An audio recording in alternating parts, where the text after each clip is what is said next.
ایران میں خاموشی سے ایک انسانی بحران پیدا ہو چکا ہے۔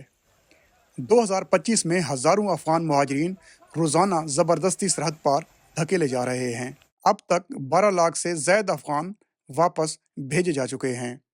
صرف جون کے مہینے میں 2.5 لاکھ افراد کو ایران سے نکالا گیا، اور بعض دنوں میں ایک ہی دن میں 30,000 مہاجرین افغانستان واپس گئے۔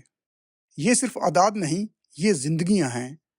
خواتین، بچے، بزرگ اور بیمار سب کے سب بغیر کسی پناہ یا سہولت کے واپس دھکیلے جا رہے ہیں۔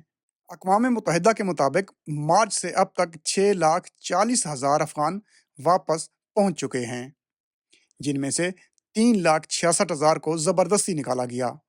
طالبان حکام کے مطابق روزانہ 10,000 سے زائد افغان ایران سے سرحد پار کر رہے ہیں۔